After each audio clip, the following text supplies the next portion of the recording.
오늘 세 번째 강연 이거든요. 근데 너무 떨려요. 지금 말 씹은 거 보셨죠, 방금? 일단 이런저런 얘기를 시작하기 전에 내가 20대 때 했던 가장 큰 고민, 절름발이라는 고민을 굉장히 많이 했어요. 왜냐하면 나는 말을 너무 잘하는 거야, 내 생각에. 말도 잘하고 논리적이고 비판력도 뛰어나고, 그런데 사회는 나한테 기회를 안 줘. 그러니까 절름발이라고 생각한 건 뭐냐면, 내가 내 자신을 생각하면 나는 머리는 이만한데 몸은 요런 느낌이 드는 거예요. 그러니까 그 불일치죠. 내가 이상도 대단하고 머리에 든 것도 많고 똑똑하다고 생각하는데 실제로 내 몸은 할 줄 아는 게 없는 거죠. 그러니까 그 괴리감을 나는 이길 수 없어서 오히려 그냥 내려오는 쪽을 택했던 것 같아요. 그러면서 다 잊어버리려고 그러고, 그 고민이 어떻게 보면 전환점이었던 가장 큰 고민이었어요. 그런 갈등의 20대를 나 또한 보냈는데, 여러분들도 아마 지금 많은 가치관의 혼돈과 그 속에서 많은 고민들을 하고 계실 거예요. 그래서 오늘의 주제는 20대들이 지금 많이 하는 고민들 주제별로 한번 얘기를 해볼 거예요. 제일 많이 물어본 건 내가 성공할 수 있겠느냐. 일단 첫 번째, 그 성공에 대해서 물어보시기 전에 자기의 노력에 대해서 한 번만 얘기해 보실게요. 노력을 해야지 성공을 할 거 아니에요. 그렇죠? 근데 노력을 안 하는 사람은 없어요. 그러니까 지금 왜 뭐가 힘드냐면, 누구나 노력을 하는 세상에 살다 보니까 노력을 찝쩍거리거나 하다 말면 티가 안 나는 거야. 그러다 보니까 나름대로 난 노력을 했는데 자꾸 뭔가 실패해. 하다가 못해, 이게 반복이 돼. 그럼 어떻게 되는 거야? 내 인생이 낙오처럼 느껴지는 거지. 나는 뭘 해도 안 되는구나. 사회가 불공평하구나. 이런 느낌이 강하게 올 수밖에 없거든요. 뭐든지 노력을 남발하지 마세요. 안 하려면 깨끗하게 물러나세요. 안 하려면 찝쩍거리지 마세요, 노력을. 일단 성공에 대해서 얘기하기 전에 먼저 해야 되는 얘기는 노력을 산발적으로 하고 실패를 산발적으로 한다는 거예요, 여러분들이. 그러니까 이거 찝쩍거리다 노력하고 실패하고, 이거 찝쩍거리다 노력하다 실패하고, 이러다 보니까 이게 흩어져 있죠. 그러니까 내 인생이 어때? 막 갖가지 실패로 흩어져 있는 느낌이 들죠, 인생 자체가. 노력이란 거를 그럼 나는 어디까지 했느냐. 여러분들이 그까지 했던 노력은 휴일증을 남겨요, 내 생각엔. 지금부터 돌아보세요. 제가 영국에서 대학원 이제 1년, 저희는 영국은 1년 과정인데, 저는 제 수준에 비해서 높은 대학을 들어갔어요, 대학원을. 맨 처음에 이렇게 생각했어. 아, 이거 졸업 못하겠구나. 벌써 그림이 그려지는 거지. 사람들 다 얘기했어. 나 저기 석사요. 그런데 내가 이걸 접고 가봐. 그냥은 못 돌아가겠는 거지. 그래가지고 보통 10시간 앉아있으면 되는 걸 15시간씩 앉아있고, 일부러 더 18시간씩 앉아있고, 막 어지럽고 책상에 앉아있는데 한 8시간 이상 안 일어나고 앉아있다 보면 이 무릎 아래로 이렇게 신경이 죽는 그런 느낌이 들어요. 그러면 일어나면 막 그 중심 못 잡아가지고 막 쓰러지고 막 이럴 정도로 더 미련하게 버틴 것 같아. 왜? 이러다 보면 쓰러지겠지. 쓰러지면 내가 엄마한테 울면서 가야지. 근데 안 쓰러지는 거야, 사람이 독해가지고. 그래가지고 그래 졸업을 했어. 그래가지고 근데 저희 석사기숙사동이 레이크하우스라는 데였는데, 거기 옆에 호숫가가 보여. 저희 학교에 호숫가가 있는데, 근데 아침에 되면 예쁜 여대생 학부 학생들이 예쁜 트레이닝복을 입고 뛰어요, 막. 그럼 어때? 나도 막 입고 뛰고 싶어. 그럼 예쁜 트레이닝복을 찾아서 입어요. 공부를 해요. 공부를 하다가 점심때가 되면 그 여학생들이 미니스커트 이런 거, 청치마 짧은 거 이런 거 입고 샌드위치 이런 거 사갖고 와가 점심을 막 먹어요. 너무 예쁘잖아. 그럼 나도 미니스커트로 갈아입어요. 또 공부를 해요. 근데 하필이면 학부기숙사에서 밤만 되면 그 반짝이 원피스를 입고 택시를 타고 클럽을 가기 위해서 학부학생들이 뛰어나와요. 그 우리 기숙사를 지나가요, 하필이면. 그래 보고 있으면 막 번쩍번쩍 있는 거를 입고, 그 다음에 하이힐을 신고 막 뛰어요. 그러면 어떻게? 나도 번쩍번쩍 있는 걸 입고 하이힐 입고 또 공부를 해요. 그러니까 하루에 많이 갈아입으면 한 5번씩도 갈아입고 그랬던 것 같아요, 옷을. 그냥 기분 날 때마다 갈아입어가면서 계속 이렇게. 왜? 버티긴 버텨야 되겠고, 대리 만족은 해야 되겠고. 근데 지금도요, 하루 종일 같은 옷을 입고 있으면 뭔가 찝찝하고 불안하고. 그 다음에 그 또 다른 휴유증은 음식인데 내가 제일 좋아하는 음식이 뭐냐, 줄줄이 소세지 있잖아요. 난 그 우리나라에만 있는 줄 알았어. 외국에도 있더라고. 뭐 그거를 솥에다가 푹 삶아요, 느끼하니까. 2봉지를 떠가지고. 그리고 김치는 못 먹잖아. 그러니까 양파를 2덩이를 딱 이렇게 해요, 까요. 그 다음에 그래도 느끼하거든요. 그러니까 그 머스터드 소스하고 고추장한 냄새가 안 나니까 그래서 쟁반에 딱 얹어요, 아침에. 그 다음에 그거를 전자레인지에 올려놔요. 2시간에 한 번씩 돌려서 먹어요. 2시간에 한 번씩. 그러면서 버티는 거야, 하루 종일. 나는 그 음식이 아직까지도. 그래가지고 나는 제일 좋아하는 음식이 아직도 소세지고 양파예요, 양파. 내가 그 상황을 버티기 위해서 나하고 함께 했던 것들. 그럼 내가 이제 이걸 왜 얘기를 했냐. 여러분들도 지금 공부나 혹은 뭐 어떤 준비를 하고 계실 거예요. 그걸 버티기 위해서 스스로 어떠한 습관을 갖고 계세요? 그걸 버텨야 되는 순간까지 안 가셨어요, 아직? 그냥 적당히 풀고 계세요? 그렇게까지 독하게 살아야 돼요? 뭐 이런 얘기 하시는 분들이 있어요. 그럼 흐지부지하게 사는 인생은 그렇게 마음에 드세요? 인생에 단 몇 년이에요, 도끼란. 그때 한번 나를, 자리를, 내 존재감을 위해서 한번 딱 튀어오르기 위해서 그때 딱 땡겨주시는 느낌에 그걸 얘기하는 거지. 누가 여러분들 보고 평생을 독하게 살라고 그럽니까? 그러한 기억이 한 번은 있어야 되지 않냐, 수능 제외하고. 네 마지막 노력은 수능이야, 내가 봤을 때는. 그러니까 수능 제외하고 그런 노력의 시간이 한 번이라도 있었느냐. 자신의 가능성을 알기 위한 가장 좋은 방법은 한계 상황에 가서 부딪히시는 거예요. 거기서 어디까지 더 버티느냐는 본인만 함부로 얘기할 수 있는 부분이기 때문에. 근데 안 끌어내봤거든. 나의 끝을 안 끌어내봤기 때문에 아직도 미련도 남고 더 잘할 수 있을 것 같아. 미련도 남는데 무섭죠. 왜? 한 번도 안 해봤거든. 그러니까 미련이 남으면서도 무서운 상태에서 우물쭈물하는 거지. 내가 제일 좋아하는 명언 중에 묘비명이 뭐냐면 우물쭈물하다가 내 이렇게 될 줄 알았다. 이게 명언, 저 비명이에요. 묘비명이에요. 그러니까 인생을 이렇게 할까? 저렇게 할까? 이것도 해볼까? 아니야, 아직은 때가 아니야. 뭐 이러면서 우물쭈물하다가 내 이렇게 될 줄 알았어. 그게 묘비명이에요. 난 그런 걸 보면서 나의 성공의 정의는 뭐였냐? 난 성공의 확신이 있었느냐? 난 없었다는 거죠. 여러분들이 가끔 물어보시는 게 성공을 할 거다. 나는 내 인생에서 뭐 돈도 많이 벌고 이름을 날릴 거라는 확신을 갖고 노력을 했느냐? 절대 아니에요. 난 그럼 왜 노력을 했을까? 나는 무슨 생각을 했냐면 지금 이 모습을 갖고 80까지 살 자신이 없기 때문에 노력을 했어요. 발악이라도 해봐야겠다. 꿈틀거려 보기라도 해봐야겠다. 나는 느려. 남들이 한 달 하면 이만큼 성과가 나는데 나는 한 3달은 해야지 그 성과가 나. 그렇다고 안 할 수는 없잖아요. 내 인생인데 80까지 내가 살아야 되는데 나를 데리고. 나는 80까지 이렇게 인생이 있단 말이야. 근데 나는 금수저 물고 태어난 게 아니야. 그러니까 평생을 적당히라고 적당히 행복하면서 할 수는 없을 것 같아. 내가 나를 봤을 때. 왜 집이 엄청나게 부자거나 재능을 물고 태어났으면 그러면 적당히 노력하고 적당히 행복하게 살 수 있을 것 같은데 내가 나를 봤을 땐 그건 아니더라 이거지. 그래서 난 생각을 했어요. 그 성공이라는 건 열심히 해도 물론 성공을 못 할 수도 있겠죠. 근데 열심히 했을 때 만족도라는 건 본인만이 알 수 있는 거거든요. 그에 대해서 한 번쯤은 고민을 해보시면서 그래야 억울하지 않아요. 노력을 해도 억울하지 않고 그다음에 자기만의 힘든 싸움을 하게 되는데 그런 노력이라는 걸 할 시간을 버티게 해주는 건 외부적인 것보다 내 스스로 내 삶에 대해서 내가 배열하는 내가 내 삶의 주인이니까 말 그대로.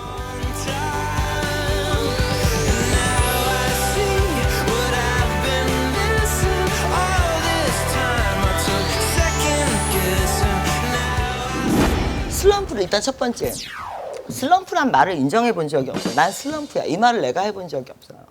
나는 그것도 솔직하게 얘기하면 감정적 사치라고 생각하고 유난 떤다고 생각해요. 슬럼프라는 것도. 사람이 사는데 5단계가 있더라고. 일을 이렇게 쭉 살아보니까. 첫 번째 단계가 뭐냐면 반짝이는 거야. 그러니까 뭘 해도 처음 하는 건 다 자기가 재능이 있는 것 같아. 조금만 더 하면 할 수 있을 것 같고. 그래서 왜 처음에 뭔가를 하면 배우는 재미가 있고 느는 재미가 있고 그래요. 근데 2단계가 뭐냐면 멈춰요. 거기서 늘지도 않고 나아지지도 않고 매일매일이 똑같이 가요. 이때 여러분들이 이거를 슬럼프라고 많이 얘기를 해요. 3단계는 이제 그걸 버티는 시기예요. 일상. 그러니까 노력이라는 건 대단한 게 없거든요. 여러분들은 어떤 거창한 노력을 하길 바라지만 실제로 대부분의 노력은 별게 없어요. 버티는 거예요. 매일매일 똑같은 일상을 똑같은 일을 하면서 평범함을 버티는 게 이게 이제 힘든 건데. 그럼 4단계 가다면 보상의 단계가 와요. 보상이란 게 뭐냐면 내가 꼭 목표한 게 터지는 게 아니라 뭐 그 비슷한 게 터지기도 하고 아니면 의외의 뭐 결과가 나기도 하고 어떤 건 열심히 했는데 안 나고 어떤 건 열심히 했는데 나고 뭐 왔다 갔다. 그 마지막 단계에 정말 성공이란 게 있는 것 같아요. 그랬을 때 슬럼프는 2단계밖에 안 돼요. 근데 왜 슬럼프가 오느냐 사람은 반짝이는 단계에서 그 반짝이 없어졌단 말이에요. 그러니까 재미가 없죠. 뭘 해도 늘지 않죠. 일상이란 단계로 이동을 하면서 이제 못 버티는 거죠. 그러면 자기는 슬럼프라고 나가 떨어져요. 본인은 착각을 해요. 본인은 잘할 수 있었는데 뭐 자기가 그만둔 거라고 이런 식으로 좋게 스스로를 위로할지 모르겠지만 제가 봤을 땐 그건 가능성이 있었던 게 아니죠. 누구나 그 단계에서 멈춘 거예요. 그런 실패들이 쌓이고 쌓여서 인생이 죽도 밥도 안 되면서 막 흐지부지 되는 거거든요. 이게 5단계까지 쭉 봤을 때 내가 어디쯤 있구나. 여기서 버텨야 된다. 이런 거에 대해서 내 스스로가 분석을 안 해주니까. 감정적으로만 반응을 하잖아요. 그러니까 이제 슬럼프가 오면은 좌절하게 되고 사람이. 그래서 나는 그걸 감정적으로 이해하지 않으려고 노력을 굉장히 많이 하고요. 근데 논다고 슬럼프가 없어지진 않아요. 휴식을 취한다고 슬럼프가 없어지진 않아요. 왜냐하면 대부분의 우리는 휴식을 솔직히 우리는 취할 줄을 몰라요. 우리의 휴식은 대부분 인터넷에서 이거 하고 있는 거예요. 예? 영화 보고 있거나. 그건 휴식이 아니에요. 휴식의 끝에는 재충전이 될지 모르겠지만 나를 봤을 때, 그리고 우리 모두를 봤을 때 우리의 휴식은 게으름이에요. 게으름의 끝에는 무기력함이 와요. 그 다음에 그런 분들이 있어요. 아니 나이 40이 넘었는데 왜 이렇게 일중독으로 이렇게 일만 하면 사느냐. 돈 많이 벌면 뭐해? 하나도 안 행복해 보여요. 막 그런 얘기예요. 내가 항상 얘기하지만 그렇게 얘기하시는 그분들도 그닥 행복해 보이진 않아요. 근데 행복이란 게 뭘까요? 행복이란 거는 너무 유난하게 이름 안 붙였으면 좋겠어요. 자고 일어나면 오늘 행복할 수도 있고 내일은 불행할 수도 있고 그게 어떤 정형화된 게 아니잖아요. 근데 이제 행복이라는 단어 자체에 연연하다기보다는 나는 지금 내가 뭔가를 할 수 있을 때 그게 내가 선택한 게 아니더라도 그거를 할 수 있는 시간과 그 시기에 내가 그걸 했다는 것 자체로도 축복일 수 있어요. 그러니까 공부할 나이에 공부를 한다는 것도 축복일 수 있고 뭔가를 준비한다고 그럴 때 준비할 수 있는 것도 축복일 수 있는데 자꾸 순서가 바뀐단 말이지. 나는 지금 이걸 하고 싶지 않고 다른 걸 할 수 있어. 근데 그 기회란 건 내가 선택하는 게 아니에요. 그 시간. 그런데 거기서 계속 고집을 부리고 계시면 안 돼요. 어린애처럼. 자꾸 사람이 뭘 준비하라고 그러면 일을 하고 싶고 일을 하라고 그러면 뭔가 준비하고 싶고. 이런 식인 거죠 지금. 그러니까 그거를 본인 스스로 조절을 하셔야 돼요. 꿈이 있어요? 나는 꿈이 한 번도 없었어요. 내 인생에서. 꿈이 한 번도 없었어요. 내가 10대 때는 사실은 굉장히 시니컬했어요. 그러니까 내 몸으로는 할 줄 아는 게 없지만 정신적으로는 상당히 시니컬했어. 그래서 꿈이 없었어요. 그 텔레비전에 꿈을 보여주잖아. 왜 의사, 변호사 이렇게 보여주잖아. 그럼 난 그것도 세뇌라고 생각했어. 다 거부하는 상태였던 거죠. 10대 때는. 그래서 꿈이 없었어요. 20대 때는 내가 무능해서 꿈이 없었어요. 그게 싫은 거야. 그걸 인정하는 게. 나는 할 줄 아는 게 없는데 세상은 막 날아다니잖아요. 그럼 난 소외당한 것 같고 그걸 정면으로 직시하는 게 너무 초라해서 꿈이라고 얘기하는 것 자체가 내 입 밖으로 내는 게 초라했어요. 30대 때는 일단 그냥 탁 치는 대로 했어요. 탁 치는 대로. 그때는. 왜냐면 찬밥도 엄밥 가릴 때가 아니야. 다 늙었잖아 이제. 30이 됐는데 직장생활 이제 시작했는데 다 늙어서 시작하는데 빨리빨리 해야지. 탁 치는 대로 했어요. 그래서 꿈이 없었어요. 40대? 지금 40대예요. 네. 이제 꿈을 가지면 주책이죠. 네. 그래서 나는 꿈이 없다는 사람들한테 그런 얘기를 하고 싶어요. 나도 꿈이 없지만 나는 뭐가 있느냐. 모르겠어요. 난 나를 너무 사랑하는 것 같아요. 아침에 일어나서 날 보면 너무 싫은 거야. 20대 때 나는. 왜냐면 내가 없어도 세상은 너무 잘 돌아갈 것 같고 나는 그냥 방 한구석에 처박혀 있는 전형적인 백수 같고 그런 20대 때 내 모습이 너무 싫었는데 매일매일 눈을 뜨면 제일 봐야 되는 사람이 난데 내가 끔찍하면 이제 못 살 거 아니에요. 그랬을 때 나를 어떻게 하면 데리고 살 때 자랑스럽게 데리고 살 거냐. 나는 그런 생각을 해봤던 것 같아. 아침에 일어나서 나를 데리고 하루를 시작할 때 내가 얼마나 그게 나 스스로에게 만족할 만하냐. 열정이라는 건 직업에만 있는 게 아니에요. 그러니까 내 자신한테도 있을 수 있거든요. 나를 보여주고 싶어하는 열정, 나에게 어떤 완성도를 주고 싶은 열정. 근데 그거를 직업이라는 어떤 눈에 보이는 하나가 있어야만 열정이라는 게 있다면 그분은 그게 없어질 때마다 힘드실 거예요. 눈에 보이는 목표가 없어질 때마다. 어떤 일을 하든지 어떤 공간에 갔다 오든지 자기에 대한 열정이 있는 사람들은 자기 길을 뚫고 나가요. 그런데 열정이 자기한테 있지 않고 외부에 있는 분들은 외부의 요건이 바뀌면 계속 삶이 흔들릴 수 있거든요. 그러니까 꿈이 없다는 거에 너무 좌절하지 않으셨으면 좋겠고 조급해하지 않으셨으면 좋겠어요. 꿈이라는 건 그 이름을 붙이기 나름이에요. 난 내 자체가 꿈인 것 같아요. 내 스스로에게. 제가 어느 트위터에서 그런 얘기를 봤어요. 꿈과 뻥의 차이. 꿈과 뻥의 차이. 뻥. 그러니까 부도수표 날리는 거지. 맨날 엄마한테 뭐 내가 다음 달에는 성적이 얼마가 오를 거야. 아니면은 뭐 내년에 어디로 취업할 거야. 그게 꿈이냐 뻥이냐. 그거는 이제 본인이 먼저 할 거예요.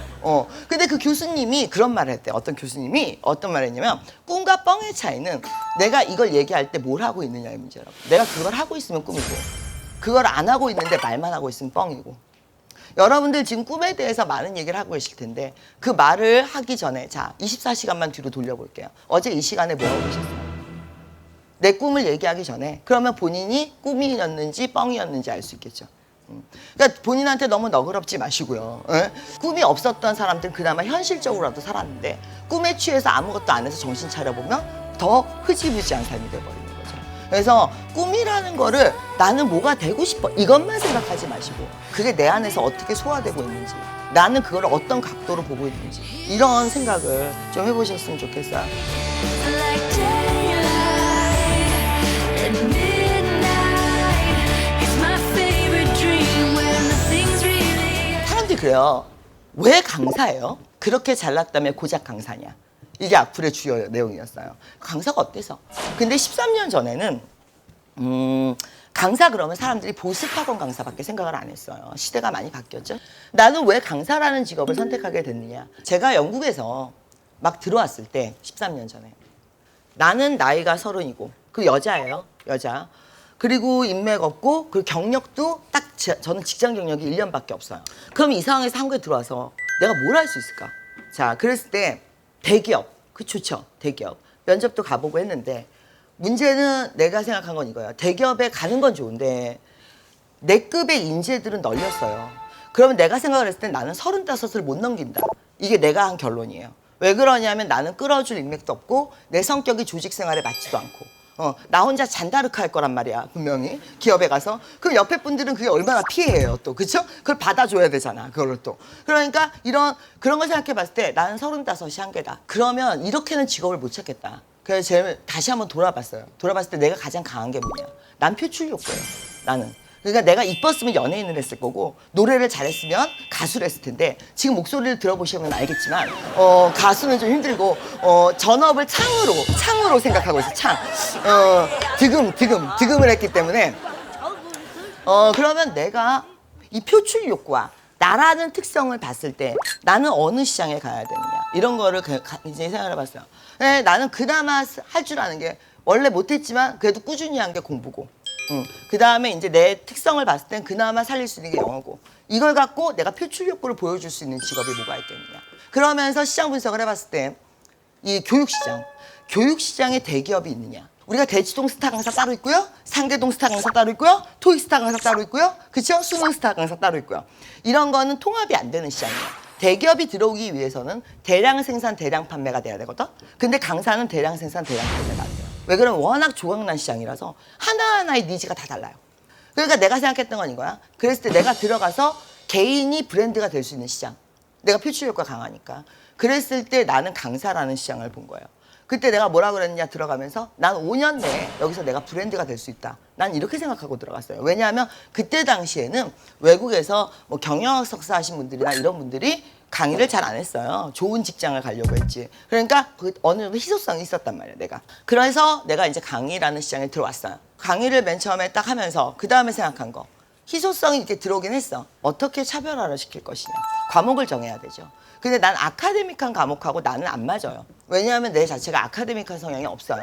그래서 토플이라든지 이런 시험하고 안 맞는 거야. 그래서 선택한 시험이 비즈니스요. 영어인 토익이죠. 왜냐하면 제가 전공이 경영학이거든요. 그러니까 이거 이론을 접목시킬 수 있는 요새는 컨버전스 시대라는 거죠. 이렇게 이제 접목을 시켜 들어가요. 왜? 세분화가 돼 있고 전문화가 돼 있기 때문에. 그러면서 이제 어떻게 했느냐. 책을 써야겠다. 출판사에 가서 기획서를 제출했어요. 세상에 성공한 사람이 참 많다. 근데 성공한 사람들은 다 늙었다. 나는 아직 20대다. 그러니까 내가 만약에 해외 취업이나 아니면 억대 연봉이나 이런 걸 갖고 책을 쓰면 이거 먹힐 거다. 왜? 눈높이가 비슷하니까. 읽는 독자층하고. 그거를 굉장히 강하게 밀어붙여갖고 출판사에 기획서를 쫙 뿌렸어요. 그 중에 한 출판사 사장님이 그걸 굉장히 좋게 보셨어요. 그 사장님도 투자를 한 거죠. 투자를. 어떻게 보면은. 그래서 책을 낼 기회를 주셨어요. 근데 나는 마케팅 포인트를 딱 제시를 한 거지. 이건 이렇게 파세요를 제시해가지고 내가 나를 어떻게 팔아라를 얘기를 해주고 그분은 내 기획서를 보고 책을 내가 다 써놓은 줄 알았대요. 목차도 안 나왔었는데 기획서만 한 장 있었던 거예요 그냥. 근데 그게 일단 들이밀어. 내 좌우명 중에 하나가 머리 들이밀면 머리 들어가면 몸 나온다는 거예요. 일단 머리를 들이밀고 기다리고 있으면 몸도 빠져나와요 이렇게.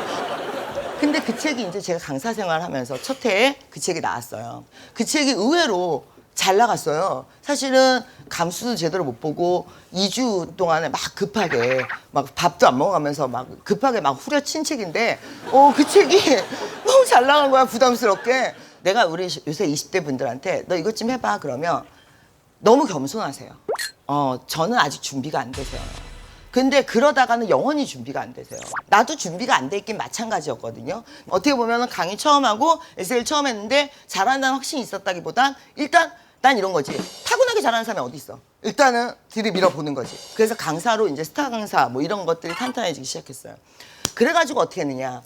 좀 더 활동 영역을 넓혀야겠다. 그래서 그 기획사, 그러니까 연예인들 기획사 있죠. 네, 거길 찾아갔어요.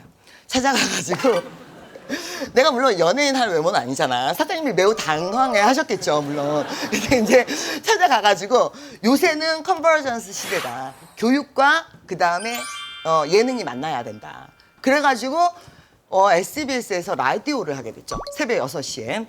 매일매일 생방송을 하게 됐어요. 이 목소리로 새벽 6시 엽기적으로 이제 깨워주는 거지 사람들을. 새벽 6시 이 목소리 들었다고 생각해봐. 라디오에서 끔찍한 거지 이제. 그래가지고 1년 동안 생방송으로 라디오를 SBS에서 진행을 했어요. 그때 막 동시간대 1위도 하고.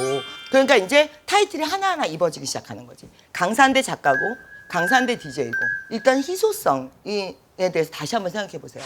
내 안에서 희소성이란 건 어떤 게 있고 혹은 보편성이란 건 어떻게 있고 희소성과 보편성은 각각 어떻게 살리겠고 내 안에 보편적인 거를 뒤집는 것도 굉장히 중요해요. 누구나 갖고 있는 단점을 하나 뒤집으시면 그게 스토리가 나오기 때문에. 그래서 강사로 이제 스타 강사 뭐 이런 것들이 탄탄해지기 시작했어요. 여기 오신 분들 나름대로 어떤 생각을 갖고 고민을 갖고 오늘 오셨을 텐데 질문을 받아서 그 영국에서 네. 그 직장 생활을 하시다가 네. 이쪽으로 이제 다시 한국으로 건너오셔서 이렇게 또 강사로서 활동하고 계시는데 그때 당시에 하셨던 고민과 또 이렇게 결정을 하시게 됐던 그런 자기가 선택하지 못한 길에 대해서는 누구나 후회하고 미련이 남아요. 그러니까 예를 들어 내가 영국에 계속 있었으면 어땠을까? 미국에 계속 있었으면 어땠을까? 한국에서 강사를 안 하고 취업을 했으면 어땠을까? 그런 생각을 나는 사실은 잘 안 하는 편이에요. 왜냐하면 나는 근본적으로 어떤 생각을 갖고 있냐면 A랑 B를 선택하는 데 있을 때 선택의 문은 볼 수 있어도 이걸 들어갔을 때 거기에 있는 어떤 요소들이 날 기다리고 있는지 나는 영원히 알 수가 없는데 함부로 내가 이걸 선택했어야 돼 라고 후회하는 것조차도 나는 그것도 말이 안 된다고 생각해요. 그리고 A라는 길을 가서 성공을 못했으면 내가 확신하는 건 B라는 길을 가도 절대 성공을 못해요. 왜냐하면 A와 B는 출입문이 다를 뿐이에요. 끝은 만난다고 생각해요. 사람의 끝은 똑같다고 생각해요. 그랬을 때 A였냐 B였냐가 중요한 게 아니라 거기서 어떻게 내가 헤쳐나갔느냐가 중요한 거거든요. 그 선택안 자체는 아무것도 바꿀 수 없는 거였던 거예요. 실제로는. 출입문만 달랐던 거고. 그래서 그렇게 어느 정도 내 나름대로 미련이나 후회나 이런 것들에 대해서 안 그러려고 정리를 안 하면 사람은 감정이 있기 때문에 비교라는 걸 당하고 그러니까 끊임없이 비교하고 후회하고 감정적으로 소모가 돼요. 그러면 가는 길에 대해서 집중하시기가 힘이 들어요. 네, 그래서 그런 원칙을 좀 정하면 좀 나은 것 같긴 해요. 그러면 나 말고 다른 케이스도 보면 좋을 것 같아요. 자, 박용석 씨? 이거 얘기해도 돼요? 네, 평점이 2.5점. 토익 점수? 없고 어학연수 경험 없고 뭐 내세울 거라고 뭐 외모도 뭐 네. 그래서 제가 이분을 왜 불렀을까요? 여러분도 혹시 이 얘기하면 좀 놀랄 것 같은데 올가 어디 브랜드예요? 네, 그 브랜드 만드신 분이세요. 다수의 브랜드명 개발 세계 1위 글로벌 컨설팅사와의 PT 경쟁에서 무패 신화 기록 브랜딩 컨설팅 전문업체 CEO 로션 시장 개척의 최강자 데이미스트 박용석. 원래 어렸을 때부터 이 이름에 굉장히 관심이 많으셨대요. 그래가지고 그거에 관련된 공부도 해보고 혼자서. 근데 그게 배울 만한 어떤 코스가 있는 게 아니라 공부하시기 힘드셨을 거예요. 그래서 이것저것 본인이 발품 팔아가면서 배우고 그러다가 여기서 본인이 스스로 강의실을 빌려가지고 혼자서 막 강의를 하고 사람들을 모으고 우리 같으면 그렇거든. 누가 나 강의하라고 불러도 쭈뼛쭈뼛 할 판에 아무것도 없으면서 강의부터 먼저 열어놓고 와가지고 들으라고 그러고 그러다가 어느 화장품 회사에서 브랜드를 한번 그럼 네가 지어봐라. 이렇게 의뢰를 한번 했대요. 그러면서 이제 첫 화장품 브랜드를 지으면서 지금까지 수십 개 브랜드를 만들면서 지금 여기까지 오신 굉장히 지금 업계에서 유명하신 분이세요. 근데 우리가 보통 경영학과 나오면 대기업을 가야 된다 이렇게 생각하잖아요.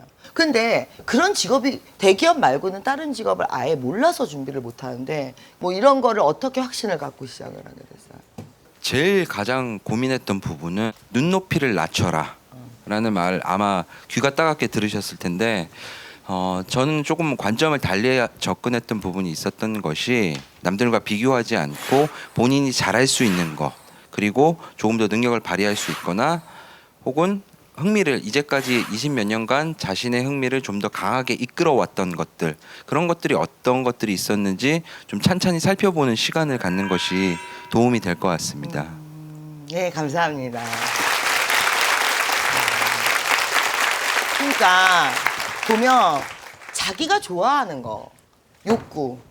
그러니까 먼저 이름부터 찾지 말고 직업의 이름 뭐? 이거 정해놓고 갈 생각하지 말고 일단 넓게 잡은 다음에 찾아보셔도 되는데 뭐 맞춤이야 직업이. 대기업 그러면 대기업에 맞춰놓고 시작을 하려고 하니까 의사 그러면 의사에 맞춰놓고 시작하려니까 꿈이 답답해지죠. 내 꿈이. 그러니까 조금만 시간을 가지세요. 조금만 시간 갖고 한 걸음만 뒤로 물러나셔서 일단은 크게 한번 잡아보세요. 내가 잘할 수 있는 것과 좋아할 수 있는 것과 이런 것들에서부터 다시 각도를 들어가 보시고 어떤 것들을 읽을 때도 맨날 연예인 가십 기사 이런 것만 보지 마시고요. 좀 이런 경제 기사, 경영 기사 이런 게 재미가 없더라도 그냥 한 번씩이라도 훑어서 가셔야 돼요. 그러다 보면 이런 직업도 있었구나. 이러한 업종이 뜨고 있구나. 이런 게 주소라도 걸려들면서 대단한 모든 건 다 유치하고 간단한 거에서 출발하는 거거든요. 꿈도 그렇고 직업도 그렇고 어떻게 보면 내가 가장 유치하게 고민한 거, 내가 가장 간단하게 가볍게 접근했던 거 거기서부터 실타래가 풀리는 거예요.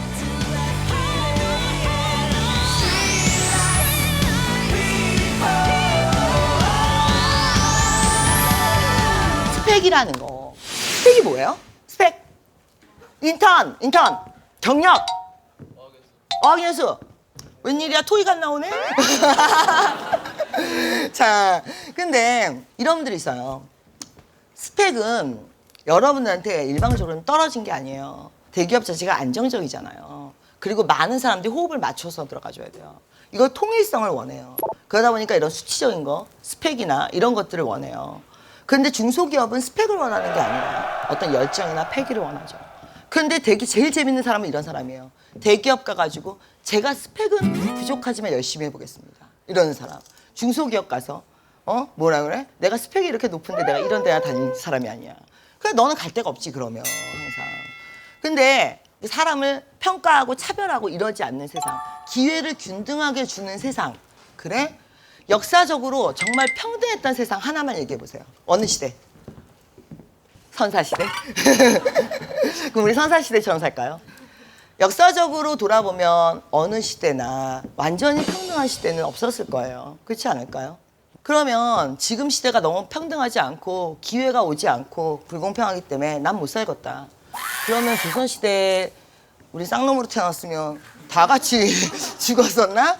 중세시대에 노예로 태어났으면 어떡하려고 그랬어? 살아야 될 거 아니에요. 일단은 사람의 본능 중에 하나가 두 사람만 모여도 리더와 팔로워가 나눠져요. 이런 사람의 기본 욕구예요. 지배욕. 지금 우리가 얘기하는 학점, 토익 뭐 이런 것들이 없어지면 좋겠죠. 없어지면 또 다른 잣대가 생길 뿐이라고 난 생각해요. 난 개인적으로. 그렇기 때문에 어느 잣대도 내 마음에 안 들 것이고 넘어가셔야 돼요. 어떻게 보면 이런 스펙은 사람을 뽑기 위해서 있는 거라고 난 생각하지 않아요. 스펙을 보는 건 사람을 걸러내기 위해서 보는 거라고 난 생각해요. 솔직하게 얘기하면. 그래서 그걸 넘어가셔야지 그 다음에 기회라는 게 오는 게 되는 거고. 내가 일단 어느 분야를 가야 돼서 무슨 스펙이 필요한가? 그 얘기를 좀 해볼 필요가 있어요. 중소기업은 이게 토익 990에 명문대에 이렇게 들어오잖아요. 안 받아요. 왜? 그걸 오버 퀄리파이드라고 그래요. 그러니까 지나치게 퀄리피케이션이 높으면 분명히 이직을 해요. 거길 다니겠어요? 그러니까 안 받는다고. 그러니까 이 스펙이라는 것도 내가 어디를 가느냐에 따라서 바뀌는 거거든요. 근데 너무 정형화돼서 남들 하는 걸 일단 하고 보자는 식으로 지금 이렇게 얘기를 하고 있는데 스펙에는 사실은 이렇게 종이로 하는 그러니까 머리, 토익, 학점 이런 게 있고 몸으로 하는 거. 뭐 인턴, 공모전 이런 몸으로 하는 게 있을 거예요. 어느 쪽인지 그것부터 선택하세요. 머리로 할 거예요, 몸으로 할 거예요. 지금 그것도 선택 안 하셨잖아요. 막연한 거잖아. 실패를 흐트러뜨리지 마세요. 하려면 독하게 하시고요. 그걸 나중에라도 뒤집을 수 있게 놔두셔야 되는데 취미도 하다 말아요. 옆에서 보고 3개월 있으면 좋아하는 게 바뀌어. 좋아하는 가수도 바뀌고 좋아하는 노래도 바뀌고 취미도 바뀌고. 그런데 모든 독학의 끝을 한번 본 건 나중에 어떤 식으로든 써먹게 돼요. 김광연 씨. 아, 예, 예. 공모전 40관 상금만 무려 7천만 원. 수많은 공모전 경험으로 연매출 150억, 컨설팅 전문업체 CEO로 성공. 스펙의 종결자 공모전의 달인 김광연. 공모전에 40번 입상을 했고 그동안 모인 대학생활 동안 모인 상금만 7천만 원. 네. 우리 후배들 지금 뭐 공모전도 고민 많이 하고 스펙도 고민 많이 하고 근데 뭐 얘기해 줄 수 있는 부분이 뭐가 있을까요? 작년 하반기 때 나온 대기업 스펙 기준을 보시면 그게 이제 뭐 학점은 3.8에 그다음에 뭐 어학 점수는 뭐 한 870점에 자격증 한두 개, 뭐 공모전 수상 경력 한두 개. 사실 그거를 쌓기 위해서 준비하고 계시는데 그러면 이제 평균이라고 말하는 세상이 되어버린 게 지금 현실인 것 같습니다. 그래서 개인적으로 물론 평균이기 때문에 그걸 안 할 수는 없지만 거기에 뭔가 남들과는 다른 저도 사실 운동을 했을 때는 그냥 무식한 거친 그런 사람으로 평가를 받았고 게임을 할 때는 부모님이 또 되게 많이 걱정을 하셨던 근데 지금은 용돈을 많이 드리니까 되게 좋아하시는 거예요. 뭐가 됐든 간에 자기만의 하나의 뭔가 이야기거리 뭐 그게 스토리일 수도 있는데요. 그 부분은 분명히 저도 필요하다고 생각을 좀 합니다. 위험하지 않아요. 왜 위험하다고 생각하느냐. 이렇게 했다가 안 되면 어떡해. 그러니까 미친 듯이 게임만 했다가 정말 PC방에서 백수 되면 어떡해. 공모전을 했는데 출두갑도 안 되면 어떡해. 불확실한 미래에 대해서 굉장히 힘들어하세요. 그런데 이 불확실의 가능성이 더 많을까? 아니면 대기업 공사 그 긴 줄 끝에 서서 내 순서가 오기까지를 기다리면서 늙어가는 게 더 위험할까? 나는 그건 여러분들의 판단 몫이라고 생각해요. 위험하긴 둘 다 위험해요. 그 긴 공사 끝 거기에 그렇게 미련하고 착하게 기다리고 있다가 내 순서가 안 올 수도 있어요. 오히려 그것도 위험 부담이거든요. 어떻게 보면 그리고 움직이고 그런데 움직이는 게 또 결과가 안 날 수도 있고 그것도 위험 부담이에요. 그러면 그러지 말고 나한테 확실한 답을 주세요. 확실한 미래를 보장해 주세요. 그건 본인이 확실해져야 나오는 거예요. 확실한 미래는 외부에서 오는 게 아니라 확실한 나한테서 와요. 여러분들한테 조언을 해줄 수 있는 누구도 너 그거 한번 해봐. 그러면 잘 될 거야. 누가 그런 말을 해줬을지 모르겠지만 그분도 확신은 없이 얘기하신 거예요. 안정적이기 위해서 대기업을 간다. 난 그게 참 아이러니처럼 느껴져요.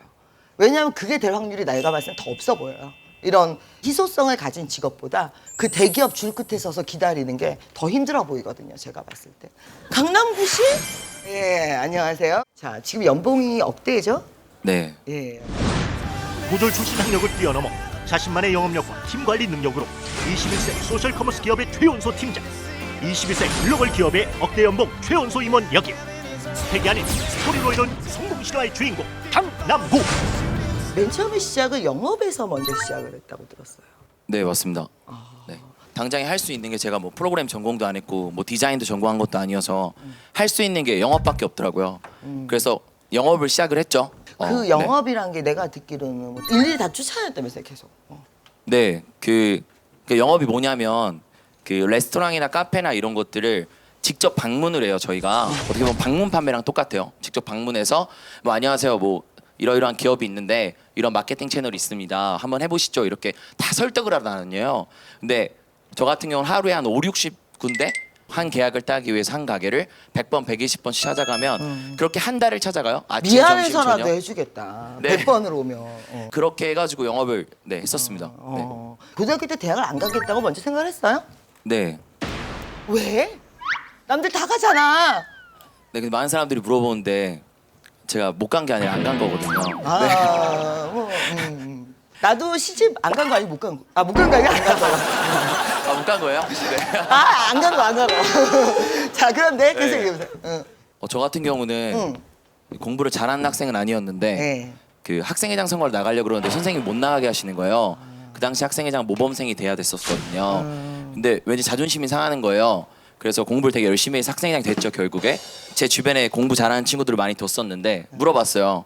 너는 그 왜 대학 가냐? 그리고 넌 무슨 과를 갈 거냐? 그러니까 친구가 점수 맞춰서 가야 되지 않겠냐 이렇게 말하는 거예요. 그래서 왜 공부할까 생각하다 보니까 저는 그냥 자존심이 상해서 공부했던 거예요. 그래서 그냥 나는 대학 진학이 목적이 아니기 때문에 그냥 포기하자 이래서 그냥 안 갔어요. 못 간 게 아니라 안 갔어요. 네. 난 이 말이 되게 좋아요. 사람의 시작은 나는 그렇게 믿거든요. 정말 유치한 데서 오는 것 같아요. 내가 기분 나빴던 거, 내가 자존심 상했던 거, 그거를 끌어낼 수 있으면 되는데 묻어간단 말이에요. 그래도 괜찮아. 괜찮긴 뭐가 괜찮아. 맨날. 대학을 안 나온 거에 대해서는 내가 봤을 때는 후회는 없을 것 같고, 그 다음에 이런 대학을 지금 다니고 있거나 대기업 스펙을 준비하고 있는 친구들에게 나라면 요각도를 한번 보겠어요. 이런 얘기 해줄 수 있는 게 있을까요? 저 같은 경우는 그냥 뭐 할 수 있는 거, 뭐 잘하는 거, 좋아하는 게 있는데 어떤 거 먼저 해야 되냐 이런 질문을 되게 많이 받아요. 그렇지. 네. 근데 제가 곰곰이 생각해봤어요. 근데 저는 정말 할 줄 아는 게 없고 전공도 없고 스펙도 없어서 할 수 있는 게 뭘까를 고민했거든요. 그러니까 여기 계신 분들한테도 말씀드리고 싶은 거는 지금 당장 그냥 할 수 있는 게 내가 할 수 있는 게 공부면 공부를 하고 이걸로 인해서 뭘 얻을지를 자꾸 고민하다 보면 잘하는 거 좋아하는 걸 찾을 수 있지 않을까라는 생각을 해요. 네. 저도 이 질문 굉장히 많이 받아요. 하고 싶은 것, 좋아하는 것, 잘하는 것, 뭘 먼저 해야 돼요? 이거 질문 굉장히 많이 받는데 저는 뭐라고 얘기하느냐? 저는 잘하는 거 먼저 해요. 잘할 수 있는 것부터. 내가 스펙이 먼저냐 하고 싶은 일이 먼저냐. 지금 뒤집어졌죠? 여러분들은 취업의 직종을 먼저 선택하는 게 아니라 일단 대기업이나 공사쯤 가지 않을까라는 전제하에 거기서 스펙을 먼저 해놓고 나서 하려니까 고민도 구체적이지 않고 노력도 구체적이지 않고 스펙에 대해서는 일단은 자기에 대한 분석, 그 다음에 이제 내가 살리고 싶은 것들, 그리고 업종별로 요구하는 스펙이 뭔지 이런 거에 대해서 한 번쯤 생각해 보셔야 될 것 같아요.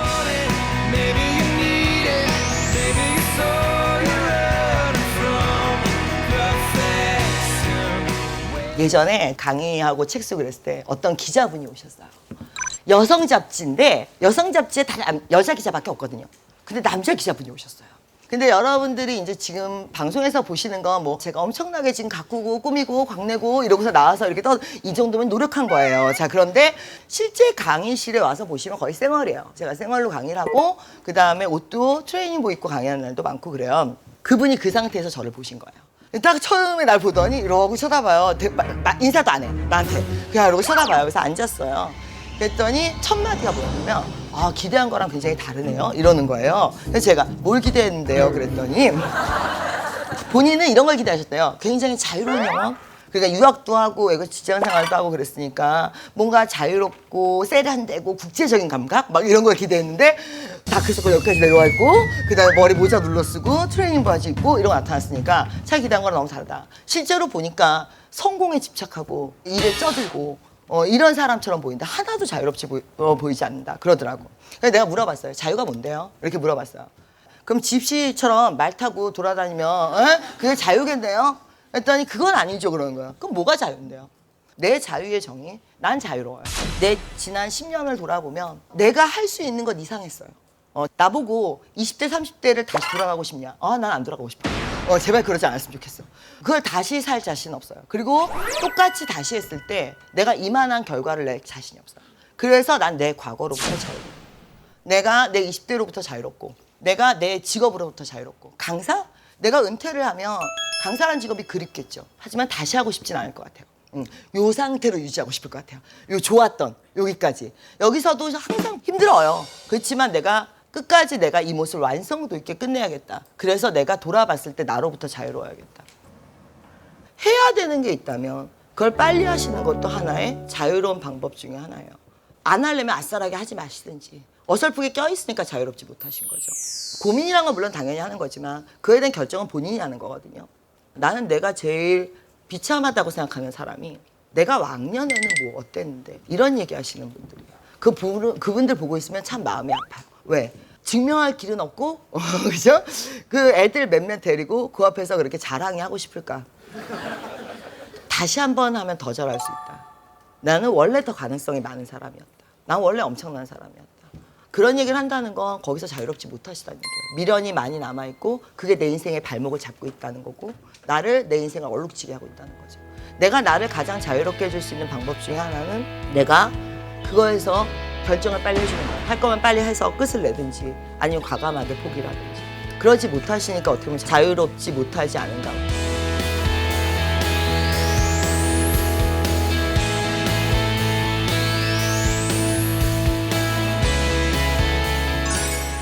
어떤 분들은 제가 성공한 뭐 스타 강사, 어떤 분들한테는 CEO, 어떤 분들한테는 교수, 라디오 DJ, 작가, 많은 타이틀이 있어요. 그런데 너의 정체성은 뭐냐?